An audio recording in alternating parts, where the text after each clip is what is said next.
Tuhan Allah yang Maha Kasih, kami mengucap syukur karena pada saat ini Engkau mengundang kami untuk mendengarkan firman-Mu. Tenangkan hati dan pikiran kami, jauhkan segala gangguan, agar kami sungguh siap menerima sabda-Mu. Urapilah hamba-Mu yang akan menyampaikan firman, agar setiap kata yang diucapkan berasal dari-Mu dan menjadi berkat bagi semua. Bukalah hati kami yang mendengar, supaya firman-Mu tidak hanya kami dengar, tetapi kami simpan dan kami lakukan dalam hidup sehari-hari. Biarlah firman-Mu menjadi terang bagi langkah kami dan kekuatan dan perjalanan iman kami. Amin. Terima kasih, Bu Ros. Amin. Terima kasih Bu Hasriningsih. Silakan Ibu Veronica.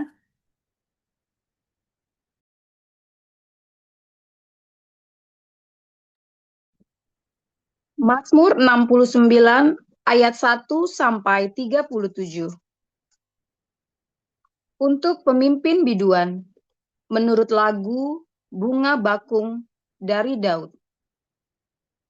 Selamatkanlah aku, ya Allah, sebab air telah naik sampai ke leherku. Aku tenggelam ke dalam rawa yang dalam. Tidak ada tempat bertumpu. Aku telah terperosok ke air yang dalam. Gelombang pasang menghanyutkan aku. Lesu aku karena berseru-seru. Kerongkonganku kering. Mataku nyeri karena mengharapkan Allahku. Orang-orang yang membenci aku tanpa alasan lebih banyak daripada rambut di kepalaku. Terlalu besar jumlah orang-orang yang hendak membinasakan aku, yang memusuhi aku tanpa sebab. Aku dipaksa untuk mengembalikan apa yang tidak kurampas.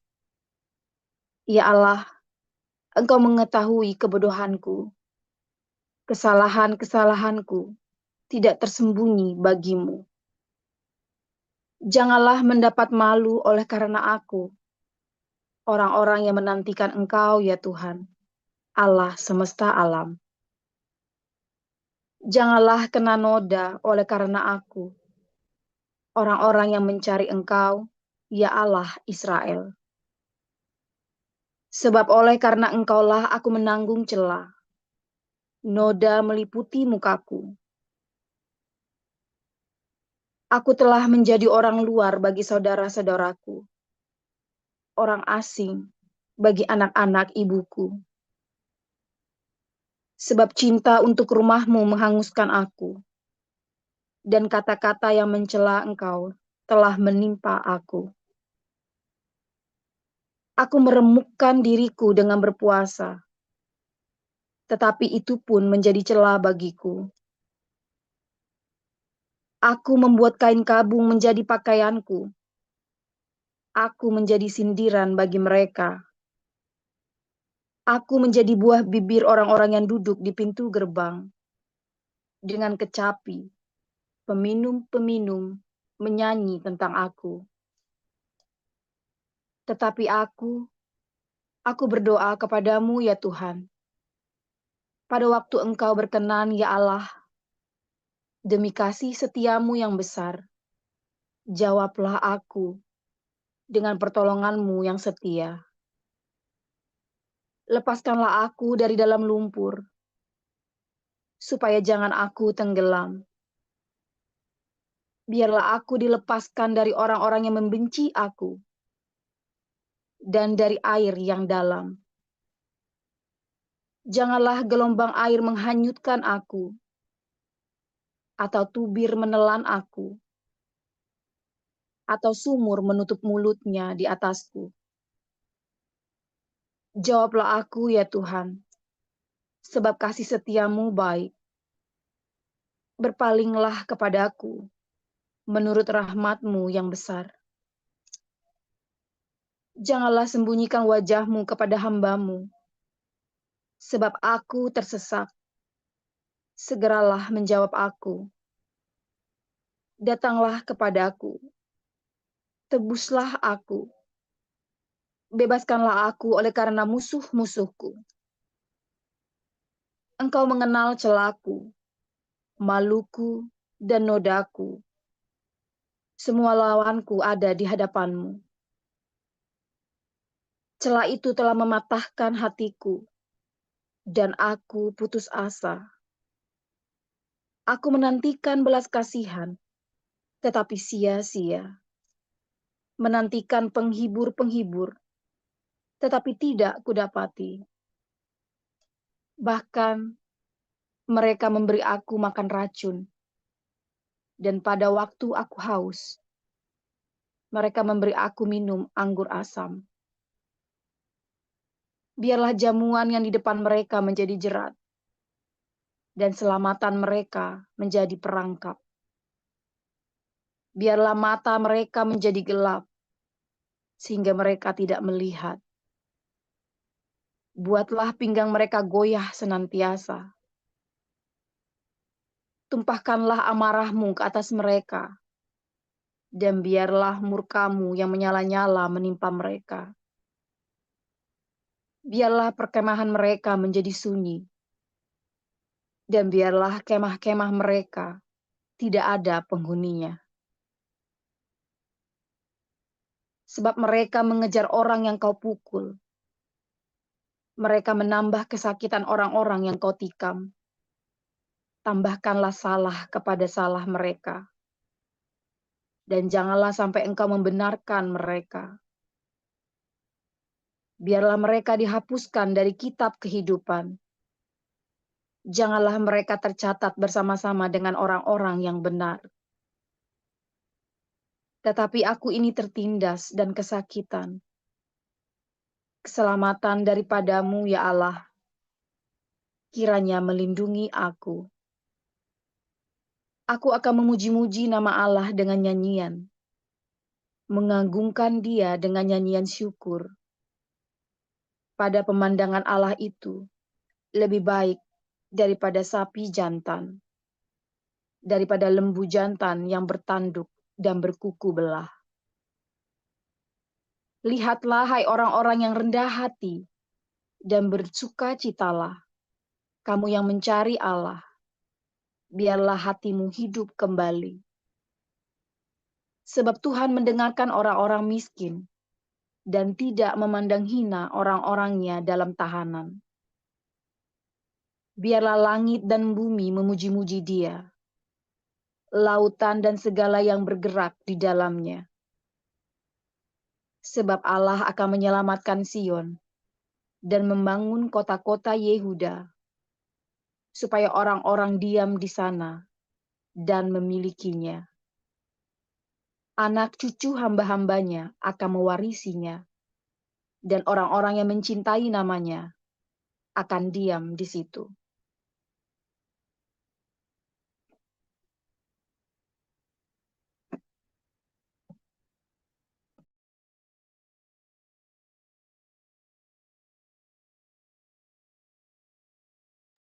Silakan Pak Cecep.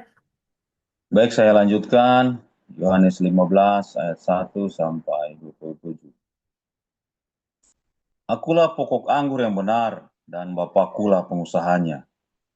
Setiap ranting padaku yang tidak berbuah dipotongnya, dan setiap ranting yang berbuah dibersihkannya, supaya ia lebih banyak berbuah. Kamu memang sudah bersih karena firman yang telah kukatakan kepadamu. Tinggallah di dalam aku, dan aku di dalam kamu. Sama seperti ranting tidak dapat berbuah dari dirinya sendiri, kalau ia tidak tinggal pada pokok anggur. Demikian juga kamu tidak berbuah jikalau kamu tidak tinggal dalam aku.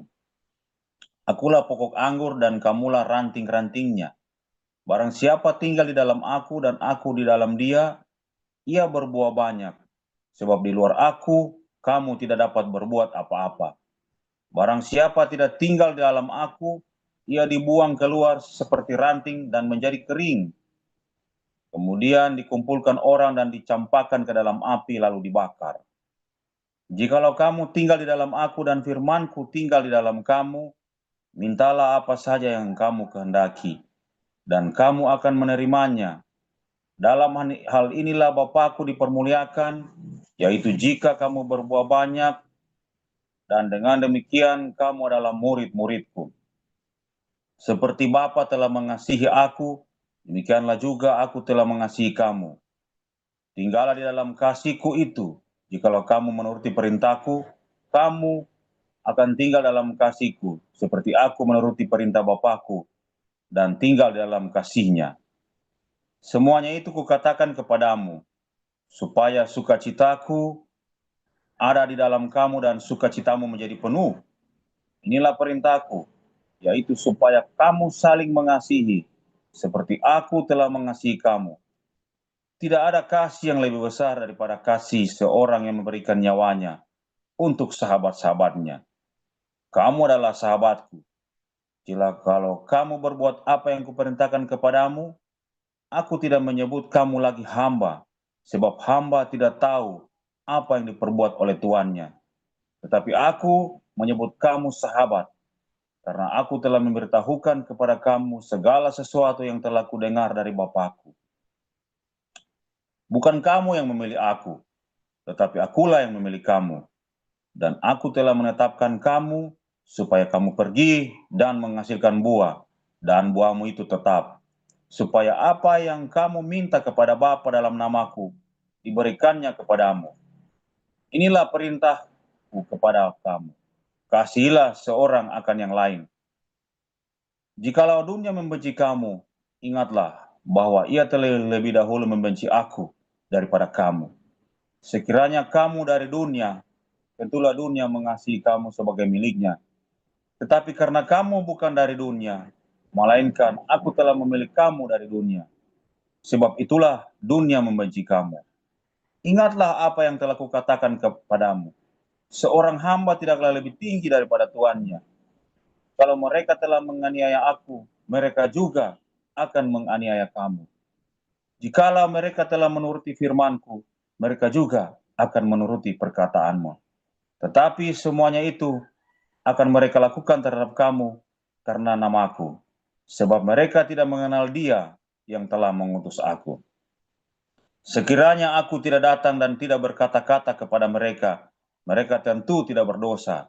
Tetapi sekarang mereka tidak mempunyai dalih bagi dosa mereka. Barang siapa membenci aku, ia membenci juga Bapa-Ku. Sekiranya aku tidak melakukan pekerjaan di tengah-tengah mereka, seperti yang tidak pernah dilakukan orang lain, mereka tentu tidak berdosa.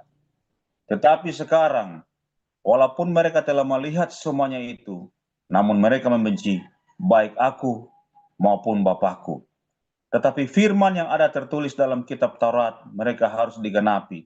Mereka membenci aku tanpa alasan. Jikalau penghibur yang akan kuutus dari Bapa datang, yaitu roh kebenaran yang keluar dari Bapa, ia akan bersaksi tentang aku.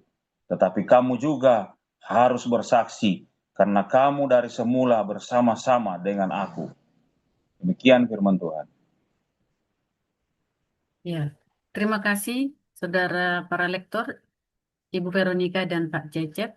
Kita akan mendengarkan renungan embun pagi kali ini dengan judul Benci Tidak Perlu Alasan, yang akan disampaikan oleh Pastor Paul. Pada Pastor Paul dipersilakan. Silakan, Pastor. Haleluya.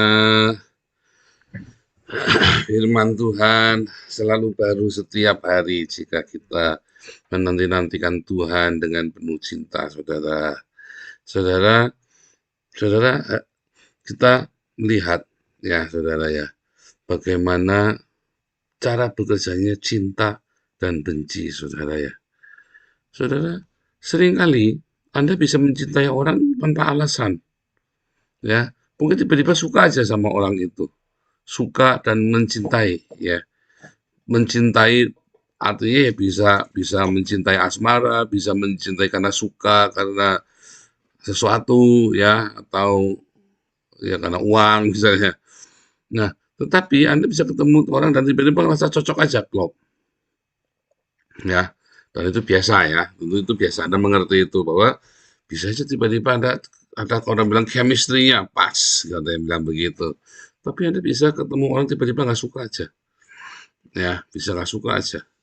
Nah, saudara, perilaku-perilaku seperti ini tuh ya, sudah pernah dipelajari di dalam apa, mau primbon lah, mau sio, horoskop, itu pernah mempelajari itu.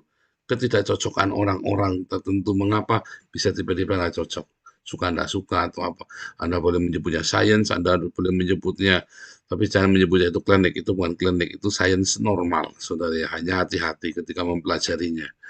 Nah, namun di dalam psikologi itu biasa. Tiba-tiba Anda suka, tiba-tiba Anda nggak suka. Terus Anda bisa bilang, Anda, firasatku udah baik sama orang ini. Belum tentu orang itu nggak baik loh, saudara. Ya, Anda dasarnya nggak suka aja sama orang itu. Lalu Anda bilang firasatku tidak baik. Akhirnya setiap kali ada sesuatu terjadi, apa namanya, kecurigaan-kecurigaan yang tidak perlu. Ya, biasanya antar etnik, antar agama, stereotip tertentu. Ya ini orang-orang Jawa kalau ketemu orang Batak, terus dia mulai tinggal lama-lama, kayaknya nggak suka nih sama orang-orang Batak ini nih, misalnya begitu ya. Atau orang-orang Tionghoa, ya di tengah-tengah orang-orang pribumi yang lain gitu ya. Wah ini feelingnya nggak enak nih, misalnya seperti itu. Itu ada di dunia ini, ada, dan itu ada, saudara. Wah, apalagi kalau Anda orang-orang Kristen di tengah orang Islam, ya. Nah, itu sering begitu. Atau ada satu orang Islam di tengah orang, itu selalu ada begitu ya.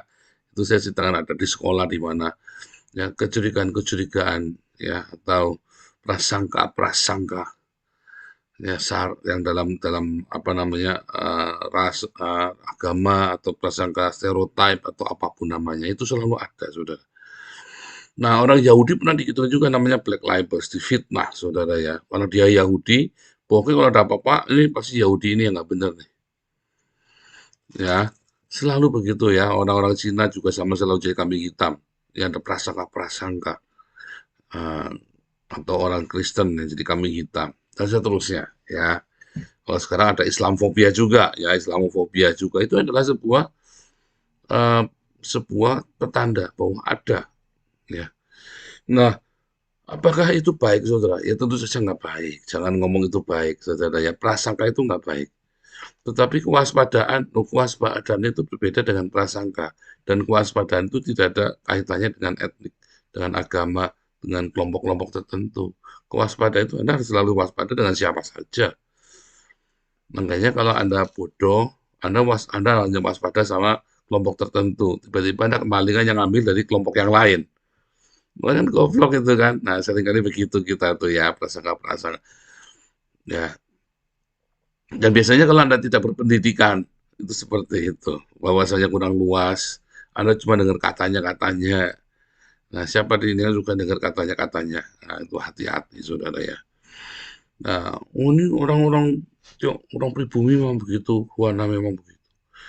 Nah, kalau di rumah kami udah nggak ada yang begitu ya, saudara. Kita sebutan-sebutan prasangka karena kelompok tertentu itu, aduh, sama saja, ya, sama saja. Tapi dari mana itu berasal pertanyaannya? Mengapa itu ada? Ya, dan itu tidak baik, saudara. Bagaimana itu berasal? Prasangka-prasangka itu. Prasangka-prasangka itu adalah berasal dari mana, saudara? Dari hati yang tidak dipenuhi dengan cinta. Dari hatimu yang dipenuhi dengan kesombongan. Dari hati kita yang dipenuhi dengan hal-hal yang tidak baik. Ya, ada orang-orang ya yang telah itu nggak menyenangkan. Ya, nah, saudara ingat kita punya pemain drum itu yang orang Yahudi yang bule tapi papahnya orang Yahudi itu ya namanya Benyamin. Anda kalau ketemu dia tuh orangnya nggak menyenangkan, saudara. Semua orang nggak suka sama dia. Pengen ngaplok gitu loh. Mau ketemu saja siapa saja ya pengen ngaplok. Kasihan atau menyebalkan. Ya, kalau dulu itu orang menyebalkan. Tapi sekarang kalau ada orang kayak gitu saya kasihan. Kalau dulu itu menyebalkan. Makanya dia itu nggak pernah tahan dimanapun lama, nggak pernah tahan lama. Hanya di tempat kita dia bisa sampai bertahun-tahun. Ya, itu pun ya waduh udah bikin yang kerok bener sama kita itu ya. Ya, tetapi karena kita eh, mengalami diskriminasi, kita mengalami hal yang tidak baik. Saya melihat anak ini ya, mungkin anak ini juga mengalami diskriminasi ya karena sakit kan, ADHD, hiperaktif, jadi menyebalkan, saudara ya, menyebalkan. Tetapi kita terus ya mencoba untuk sabar. Nah, ada orang-orang ya yang mungkin tidak menyenangkan dan Anda tidak perlu punya alasan buat nggak suka sama dia. Memang orangnya nggak menyenangkan. Nah, saudara jangan dikembangkan hal-hal seperti itu. Di komunitas kita Anda ketemu nih ya, cuman Anda lihat di gini aja nih, di video ini ya. Anda cuma ngeliat nih, saya tuh ngeliat nih, misalnya saya ngeliat sama Pak Utomo nih, bisa tiba-tiba nggak suka aja. Ini apa tuh jenggotnya dikepang-kepang. Tapi ada yang demen banget sama Pak Utomo. Wih, Pak Utomo itu lucu guna ginuk, saudara ya.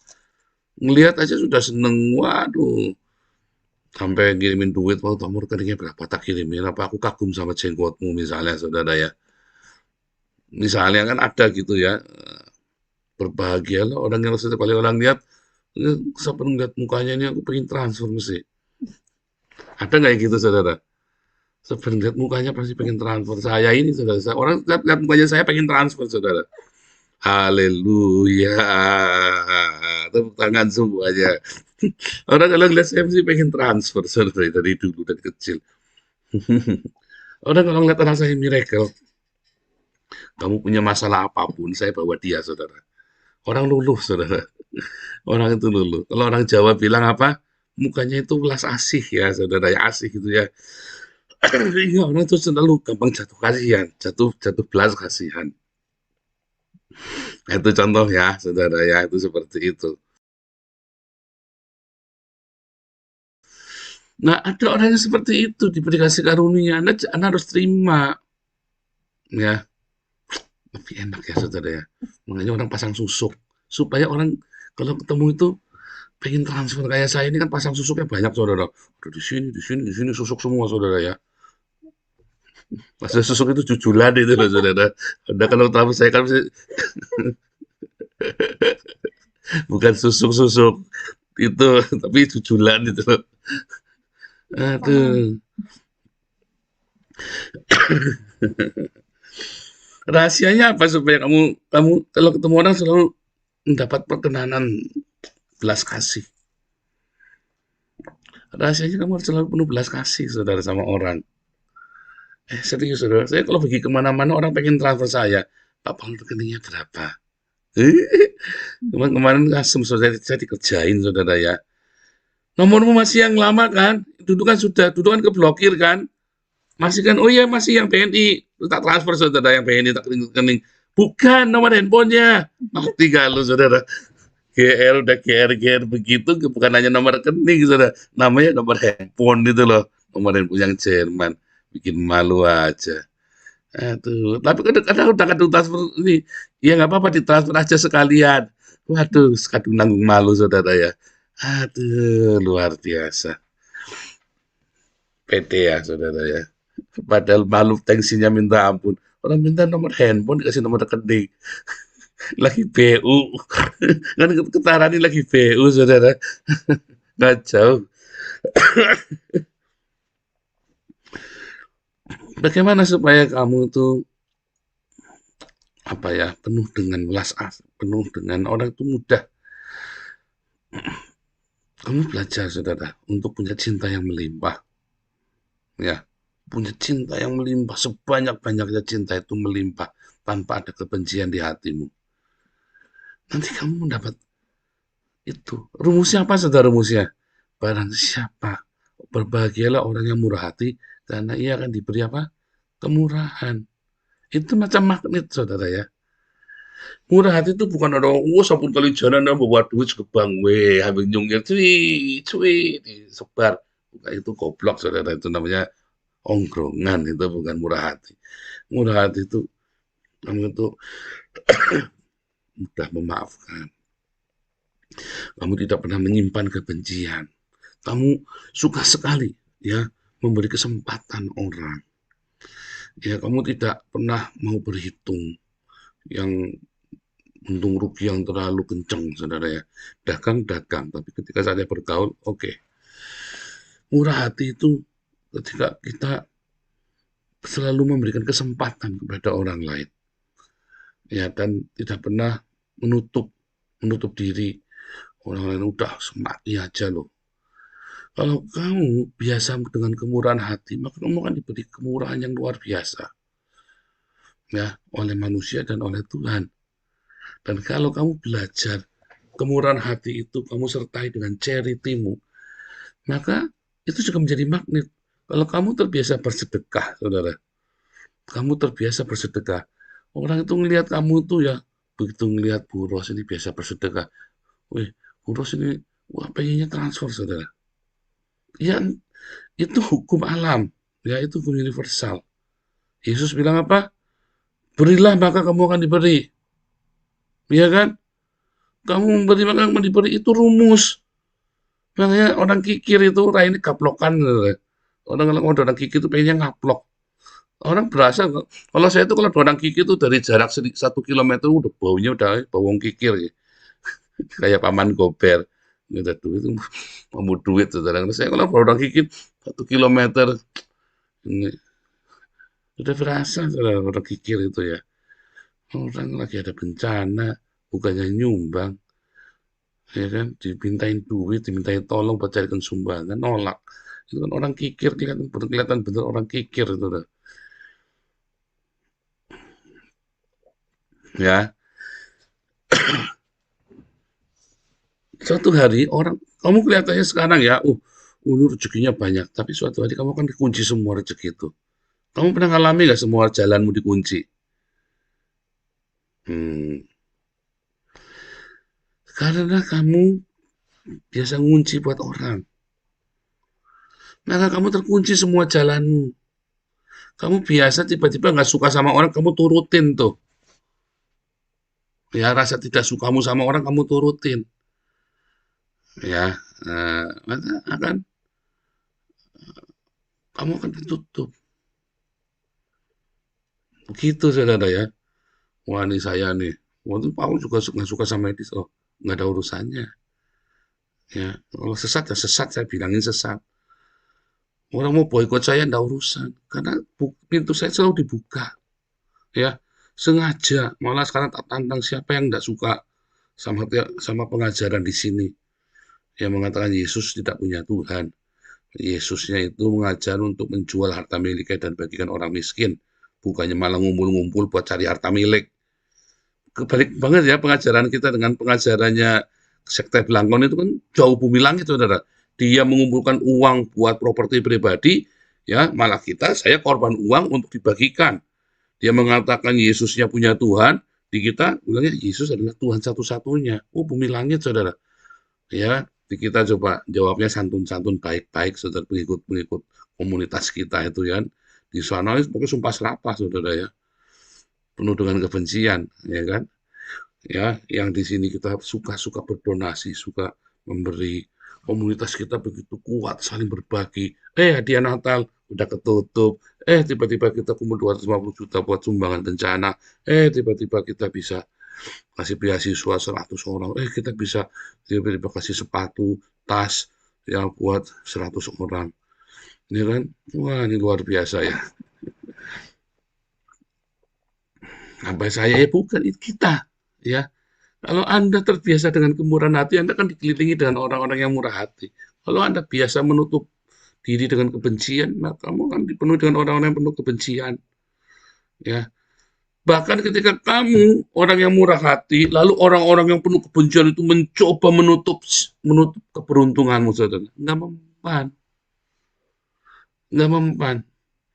Karena barang siapa murah hati, dia akan diberi kemurahan. Itu sudah harga mati. Hukum universal, kamu tidak bisa tolak. Mau kamu agamanya apapun. Ya, itu hukum universal. Berbahagialah orang yang murah hati, karena akan diberi kemurahan. Ya, makanya saudara, jangan turuti kebencianmu, nutupi rezekinya. Ya, saya dulu ingat ya waktu kita pergantian pengurus tuh ya tahun lalu, bulan Desember. Blok semua saudara, saya marah sekali tuh ya. Ini orang nutup rezekinya orang. Kamu nutup rezekinya orang, kamu akan dikunci rezekimu. Kamu jangan persulit, saudara. Saya udah wanti-wanti, jangan kamu persulit rezekinya orang. Kamu kan dipersulit tuh. Ya. Anda yang boikot saya, ya, seakan-akan biar tutup ini channel, Anda sedang menutup rezekinya 100 orang yang dapat bantuan dari kita, ya, dan Anda sedang menutup rezekinya orang-orang yang kita beri makan. Makanya saya bilang, ayo Tuhan besertamu atau besertaku.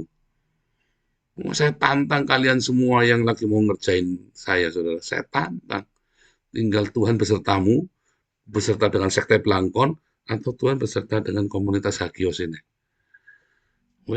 Mau apapun saya berani, saudara ya. Lompat dari Monas saja, jangankan cuma lompat dari Monas, saudara ya. Ya kan? Aduh. Kenapa? Karena saya tahu Tuhan menyertai Anda dan saya, komunitas ini. Kenapa? Karena Anda suka berbagi, Anda suka memberi kemurahan. Anda belajar untuk tidak menyediakan tempat bagi kebencian. Jangan dituruti ya, saudara ya. Kalau begitu kamu tidak suka sama orang, ketidaksukaan itu jangan dituruti. Ya, saya kalau namanya ketemu orang terus ada orang tidak suka ini terlalu overacting atau apa, saya nggak tak turuti rasa tidak suka itu. Ada orang-orang yang memang begitu dia ngomong satu patah aja udah pengen ngaplok. Ada ya, saudara ya. Ada, jangan ngomong tidak ada, dia kan tahu lah ya kan. Tapi kan enggak, jangan diturutin. Ya, berikan kesempatan. Ya, jangan disingkirkan, jangan di-remove. Yang jadi co-host ini ya, ada orang yang kamu tidak suka di-remove. Jangan. Hati-hati loh, saudara. Itu belajar dari hal-hal yang kecil seperti itu. Ya, oke, sepakat ya. Jangan ada tempat bagi kebencian. Kamu tidak suka orang, kamu jangan orangnya. Kalau kamu tidak suka idenya, jangan tolak orangnya. Ya, intinya itu loh. Kalau kamu tidak suka idenya orang itu, kamu jangan tolak orangnya. Kalau kamu tidak suka sama idenya Pak Utomo, ya yang pakai jenggot itu, kamu jangan tolak orangnya. Ya Anda jangan lihat jenggotnya terus, Anda puyeng nanti, saudara. Ya, eh, dan jangan bilang Pak Utomo tolong cukur jenggotnya, ya tidak boleh ya. Jenggot-jenggotnya dia soalnya bininya suka kok kamu jadi yang ribet, saudara. Ya kan, bininya suka demen jadi kamu yang ribet, nggak boleh juga. Ini Pak Utomo kalau jenggotnya tidak cukur, tidak boleh tampil lagi, ya tidak boleh begitu. Emang kamu rugi apa, saudara? Cuman matamu kan dasarnya kamu enggak, itu aja kamu yang enggak. Ada yang gitu enggak boleh, ya saudara ya. Jangan kamu tolak orangnya. Kamu boleh tolak ide, tapi jangan orangnya. Ingat-ingat yang saya ngomong. Nanti kamu itu bahagia. Simpel ya. Kamu punya anak, punya saudara, punya keluarga, punya teman, punya tim, komunitas kita. Kalau kamu tidak suka dengan idenya, jangan tolak orangnya. Kalau kamu suka tidak kata-katanya, kamu jangan tolak orangnya. Ngomong. Ya. Haleluya. Tuhan Yesus memberkati.